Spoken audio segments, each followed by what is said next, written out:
Welcome back, MTG Joe here. Today we're going to be doing another installment of the weekly meta breakdown where we look at the top performing decks on the MTG Arena ladder. This is the first weekend of the new set, Phyrexia All Will Be One, that it's been legal in Standard.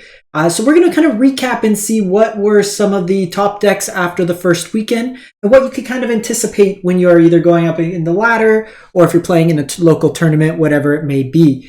This is going to be for Standard Best of 3. We did a coverage of Best of 1. I'm going to give it a couple more days. We'll do another one this week as the meta kind of settles. A lot of the Best of 1 decks are similar to the previous Standard as people accumulate cards. I've noticed there's a lot of mono red. There's a lot of soldiers still kind of mixed in there.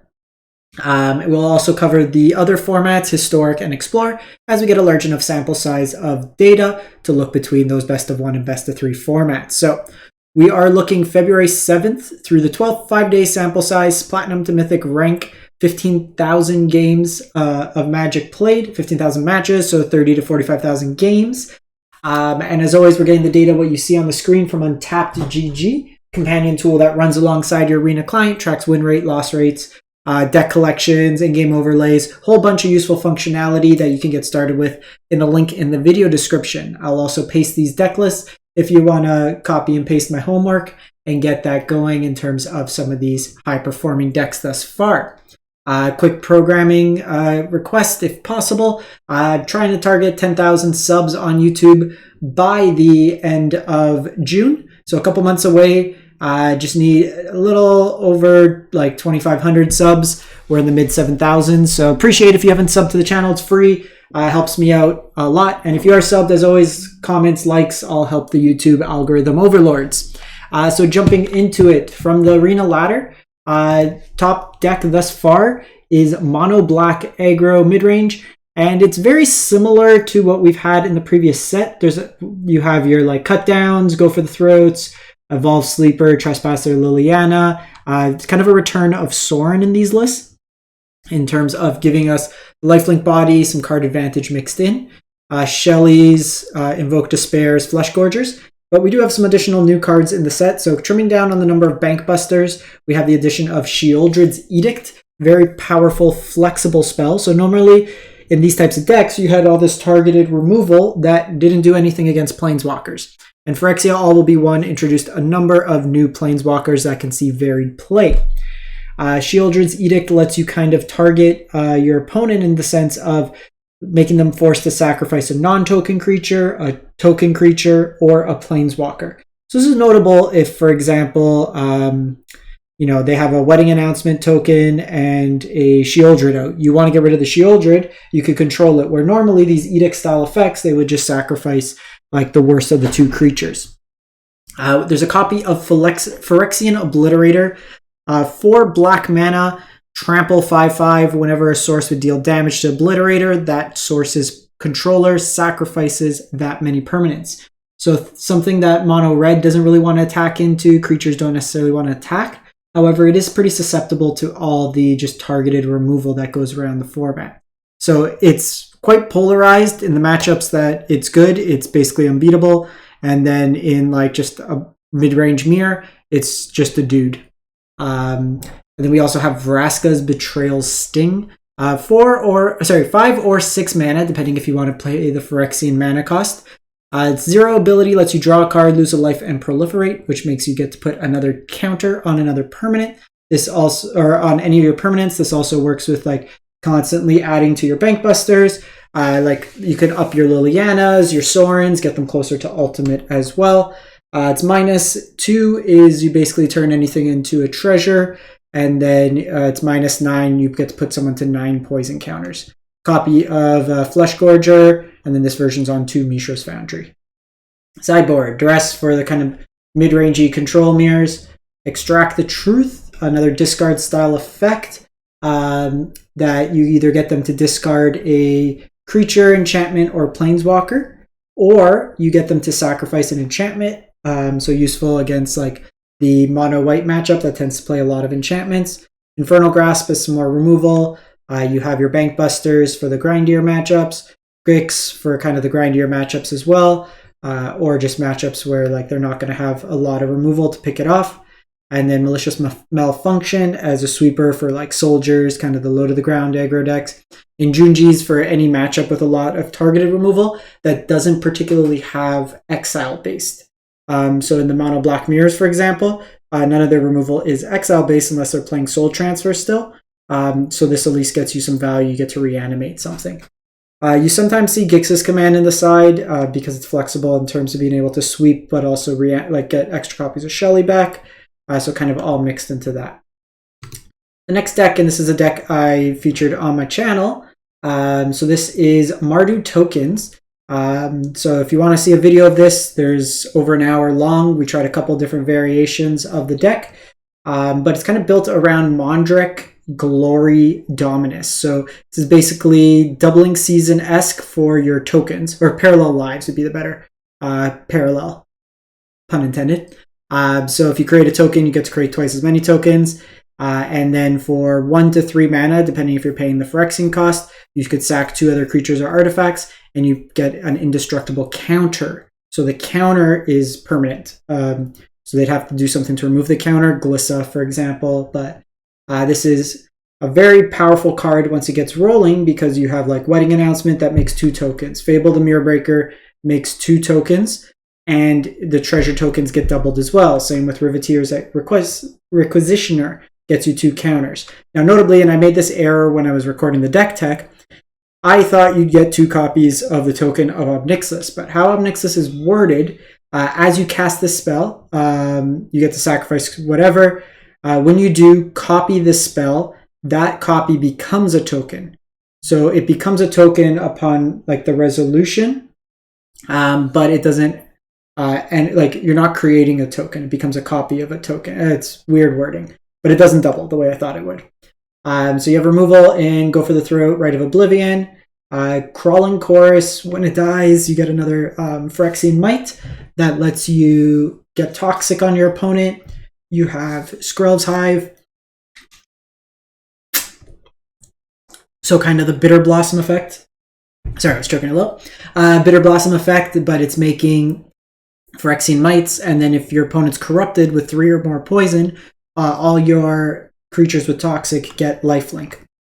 In my version, I was actually going up a couple copies because this card was actually very good in the grindy matchups, just kind of continually putting pressure on your opponent. Copy of Wandering Emperor, Sanctuary Warden, you have Vraska here as well, and then a Skitterbeam Battalion. You get 10 power for 5 mana basically in the deck. The one thing I did with mine, I trimmed on the copies of Vraska, I think, and I played the Eternal Wander in place of Kaya. Eternal Wander is really, really good. Kaya is just overcost. And then I just cleaned up the sideboard. The sideboard is a little bit of a one-of. So the deck came from Ironic Velvet. Another creator got to number 3 Mythic. But the sideboard is basically just a variety of removal spells, some Graveyard Hate, some more like Archangel of Wrath for the aggro matchups. I kind of just cleaned up the sideboard. Show you what I was doing. The games are really grindy. Like I had a close loss to Grixis in 3. But for the sideboard, just like 2 Destroy Evil, Go for the Throat, Abrade, another Rite. Rite was fine. Like you think you have a lot of stuff to sack, but in the Grixis matchup with Invoke Despair, they end up making you forced to sack a lot of stuff. But like I went 2 Unlicensed Hearse. Lauren's really good. I'd probably even go up to like a 3rd copy. Probably instead of Liliana, Archangels, and the Eternal Wanders are really powerful in these like grindier mid-range matchups. So then we go to Jund mid-range. So this is a Kuroki's special 55% win rate. So this version of Jund is looking to take advantage of Tyvar Jubilant Brawler.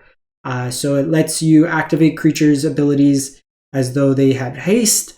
Lets you tap and tap, lets you mill 3, and then return card 2 CMC or less. And kind of the big payoff is Blood Tithe Harvester, lets you get them back, activate them right away, get that value there. You also have Fable the Mirror Breaker that can be activated right away in terms of the flip. Normally it's a little passive. Unleash Inferno for removal that scales and then hits like Wedding Announcements, stuff like that. Gix Command is a sweeper. More recently, Kuroki switched the Gix command back to Invoke Despairs and have the command in the sideboard. It's really just dependent on the meta. If you're seeing more like creature-based aggro, Gixman's better. Like go wide, and then if you're facing like either go tall or more mid-rangey decks, then Invoke Despair is better. You have Glissa that lets you just always win combat for the most part with First Strike and Death Touch. The damage is dealt first. And then when you do deal combat damage to the player, you either get to draw a card, lose a life, destroy an enchantment, or remove up to 3 counters from target permanent.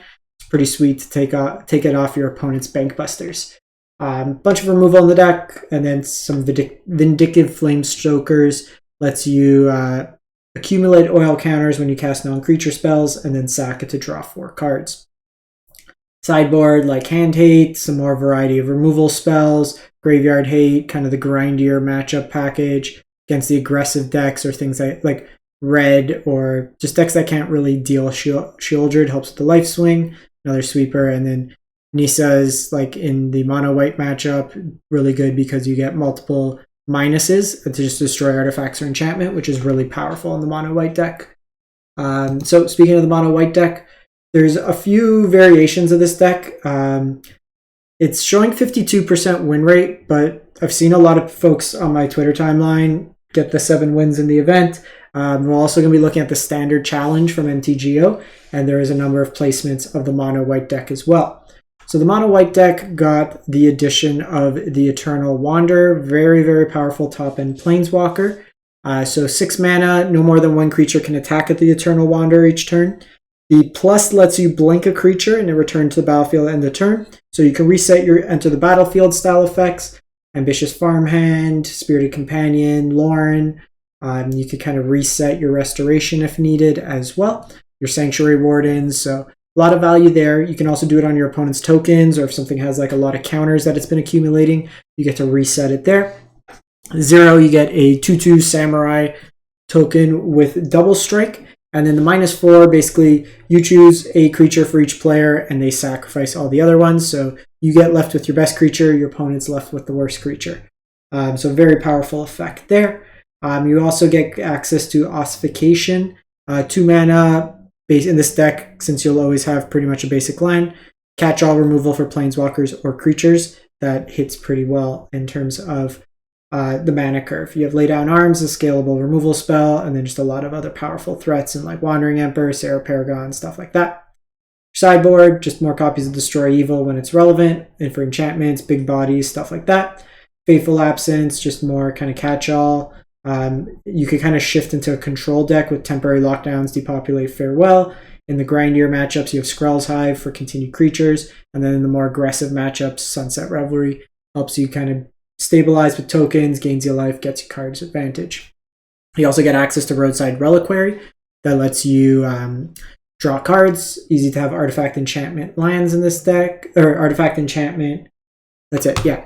And then you can also rebuy it with Sarah Paragon to get multiple activations out of the land. So then moving to the standard challenge, this is on MTGO. So number of lists here. So we have Grixis that had an appearance. Grixis won it. And this looks largely the same as the previous, and we don't even see a change in the mana base. So very interesting there. Literally no new cards in this deck. So Grixis was busted before, and it is still busted now, at least in the early week. We have a Boros Reanimator. So this is a Boros deck looking to be built around Invoke Justice that lets you bring a permanent back from your graveyard, and you're targeting stuff like Atraxa Unifier, Flying Vigilance, Death Touch, Lifelink. When it enters the battlefield, reveal the top 10 cards of your library for each card type. You may put one of those cards into your hand, put the rest at the bottom of your library. So pretty good like Niv Mizzet Reborn style effect to refill your hand and kind of keep going there. So that's one of the hits. You also have Portal to Phyrexia as kind of the top end. And then this version is also playing Nahiri, which lets you, obviously, because Wizards thinks we all speak Phyrexian, you're basically using this for like its looting style effect. You can force a creature to attack, and it's 0, I believe, lets you reanimate, if I'm not mistaken. Let's see if Wizards cite. There we go. English, not Phyrexian. Exile target creature or equipment with mana value less than Nahiri's loyalty from your graveyard. Create a token that's a copy, gains haste, exile at the beginning of your end step. So you can plus twice and then reanimate. So plus once, and then the next turn you could reanimate Sanctuary Warden, or you can plus twice and then reanimate Atraxa. So kind of a self-contained ability there. This version's kind of all in on the graveyard, so it is fairly susceptible to graveyard hate. So it's interesting to see it do that well. This is a deck that could probably be fairly easily hated out if it becomes popular. We then have like another mono white deck.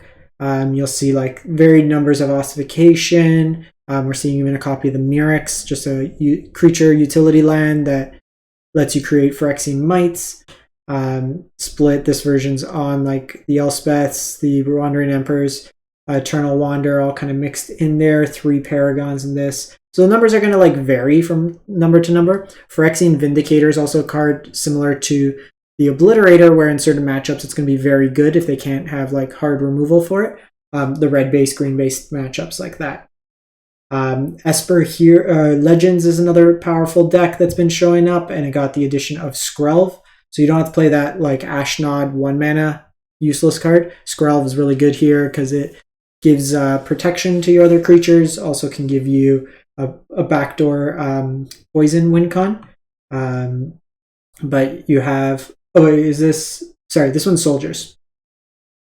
But a lot of the Esper Legends lists are also playing Skrelv. So this one's Soldiers. Again, the only kind of change in this deck is the access to Skrelv, as well as the Sea Chrome Coast, the fast line for the set. I don't know what Lantern Flare does. Deals X damage, target creature or planeswalkers, and you gain X life. Don't know why you'd be playing that. No red mana.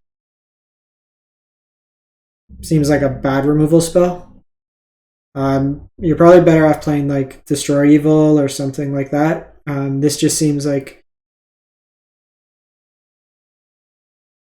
Yeah, X is... Yeah, this card seems pretty bad. Sorry, I'm trying to like make sense of it. I just don't see much utility in it. A lot of mono white showed up. You'll see like it's all over the Atraxa Reanimator deck. More mono white. We do have a poison deck. So poison showing up in some numbers. You have access to, again, like Skrelv. This one's a dedicated poison. So you have the Rot Priest, and then you have ways to target it like Homestead Courage, Tyvar's Stand, the Safekeeping, March, Valor Stance, all kind of mixed in there. Some more poison decks. Some more Soldiers. Mono blue had a placement. More Soldiers, more mono white. Mono red finally had a placement. So you can take a look. There's quite a few decks here if you want to kind of take a see, but I'd say like mono white and then the various black-based mid-range decks continue to kind of be the forefront of the format. One thing, like just kind of seeing these results, and it might translate soon to Arena, is you probably want some graveyard hate. So in the deck here, the Atraxa deck, you just want to be able to exile the graveyard. So having maybe 2 to 3 copies of Unlicensors, just ways to be able to hit their graveyard at instant speed, is going to be impactful. So that's it for the week. Let me know what you've been playing, what you've been enjoying, and we'll catch you next time. Thanks for watching.